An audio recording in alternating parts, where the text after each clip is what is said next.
Hello, friends, and welcome back to Stories About Entitled People. 4 brand new stories await us today in our episode. Don't forget to subscribe to our channel if you're new here and turn on notifications so you don't miss a new video every single day. Here we go. Rich boy becomes a car salesman at my dealership. We find the spare key of his Lexus and proceed to make his life a living hell. This happened a while back in 2008 when I was starting out in the business. I was broke, a failed engineer from a local bankrupt telecom company. I'd given up on my engineer dreams and took the only job I could find, in a Toyota dealership racked with angry Bourbonites whining about their accelerator recall pedal. One jolly morning, owner decides to bring in his son as a salesman to teach him the trade. He's an arrogant sissy who, for a 30-year-old man, uses the phrase, "I'll tell my father," way too much for comfort. The same day, we catch on that he has a scheme which is to create fake cash downs on deals, taking the amount off the profit and pocketing the customer's checks. We bring it up with management, who hate the a-hole and give him a stern warning. A week later, he buys a Lexus trade-in, which he has undervalued. We decide with my manager to make his life a living hell by keeping the spare. The next day, Junior, who parks his car where the customers are supposed to park, is startled at his alarm going off the moment he leaves the car. We've taped the spare with a rock.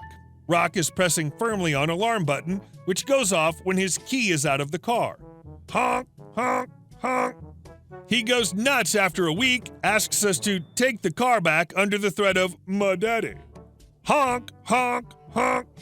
Sales manager tells him to eat a Crane's D.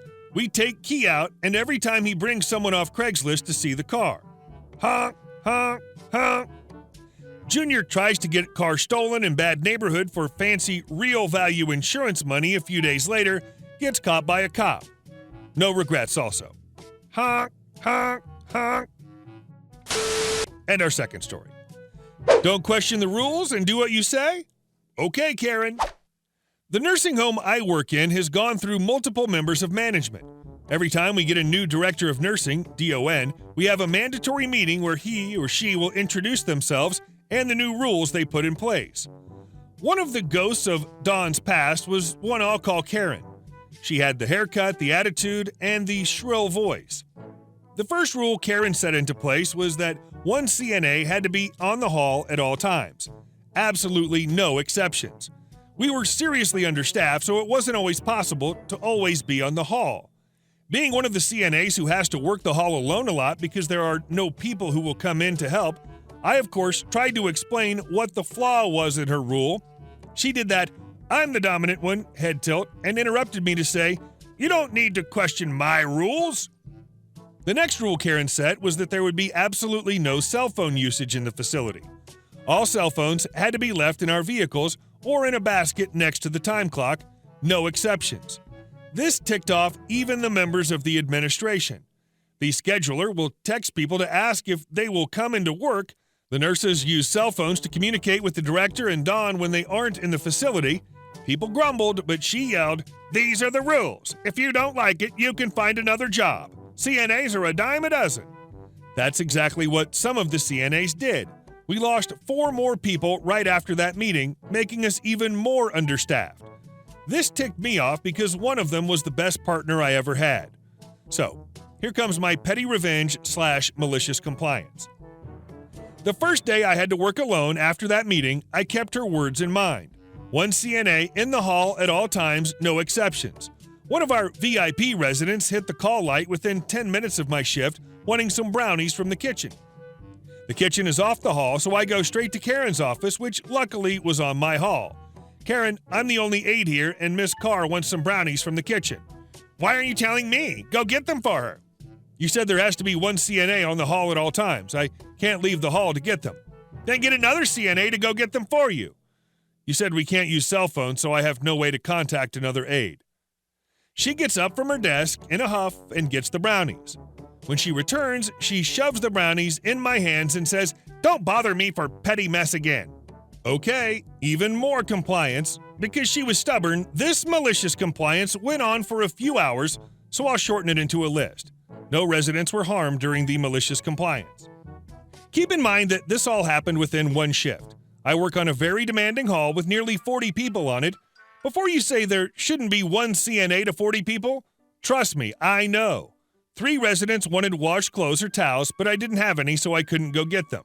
5 more residents wanted snacks from the kitchen, but I was the only CNA and couldn't get them any. 2 residents wanted showers, which I could have done, but I wasn't allowed to leave the hall to find an aide to watch mine while I did it. The trash stunk like holy hell, but I couldn't leave the hall to take it out, so it stunk up the hallway and Karen's office. I may have moved the trash bin closer to her door. I couldn't pass out ice water because I couldn't leave the hall to get the ice cart. Supper trays came out, and I couldn't leave the hall to go get it. I never forgot the look on Karen's face when I knocked on the door and told her that getting the residents fed shouldn't count as petty mess, so I needed her to go get the trays. Luckily, Karen was staying late, and this didn't last longer than this one day. The residents kept complaining, and finally, Miss Red, our nosiest resident who crashed the mandatory meeting, led a lot of the complaining residents to Karen's office. One of those residents was Miss Carr. She yelled at Karen so loud because she couldn't get her ice that people started peeking around the corner to see what was going on. Karen tried her hardest to defuse the situation and explain to Miss VIP why the rule was in place. Miss Carr was having none of it. Karen didn't know that Miss Carr used to be a nurse, and that's why the director of the facility made her a VIP. After her tongue lashing, Karen came up to me, seething with anger. Through her gritted teeth, she said, "You can leave the hall as long as it pertains to patient care." She slammed her office door so hard that something inside of it fell. I heard her say crap on the other side of the door after the crash. Karen didn't last much longer after this because the facility had a lot of demanding residents and an even more demanding director. I don't know what was happening on the administration side, but I hear horror stories all the time about it. FYI, when it came down to the things the residents were requesting but I couldn't get, I was going to get them anyway once Karen left. Karen tended to stay until 8 o'clock sometimes, and the day I worked alone happened to be one of those days. And our next story. Boss is controlling and rude to customers. Not anymore. I was in retail for about 8 years or so at the time of this story. I'd been the store manager for a few different stores, some of them large multi-million-dollar stores. My strongest suit was visual merchandising.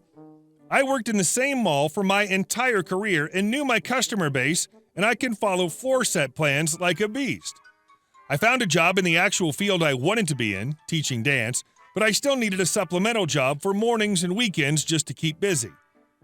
I took an assistant manager position at a very small maternity store, 5 employees total, made maybe $200K per year. You could walk from one end of the store to the other end in 3 seconds tops. The store manager was absolutely the most controlling person I had ever met. She specified the pen I had to use to fill out paperwork. Not the pen color, but the actual brand and model of pen.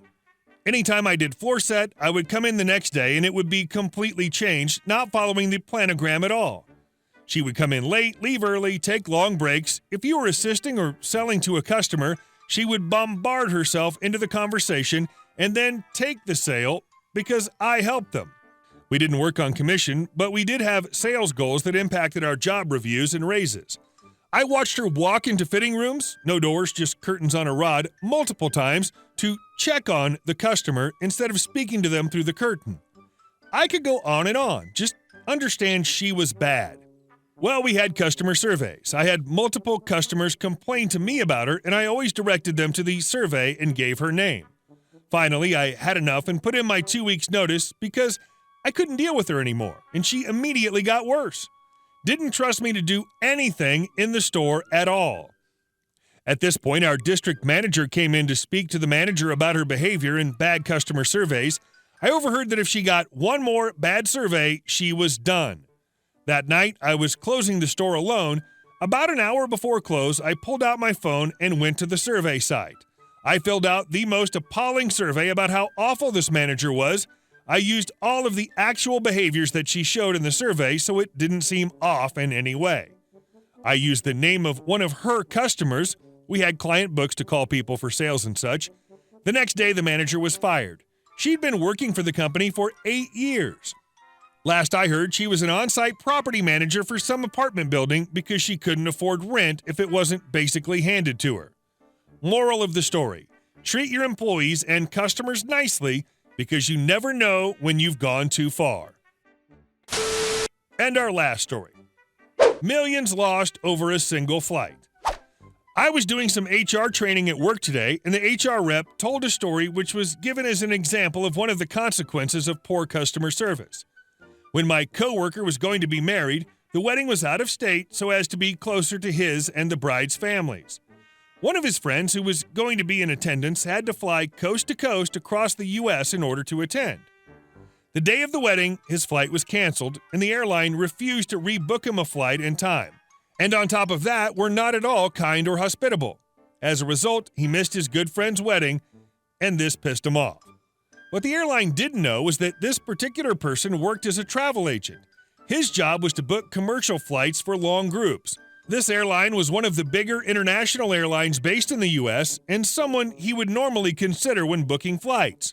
However, after this airline refused to rebook his canceled flight and caused him to miss his best friend's wedding, he refused to even consider them as an option for his clients.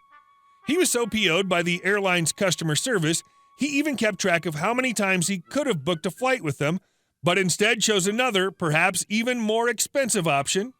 Over the next couple of years, he cost the airline over $2 million in lost revenue because they were rude to him and refused to rebook his flight, causing him to miss his friend's wedding. Hey guys, thank you all for watching the video. I'll see you in the next one.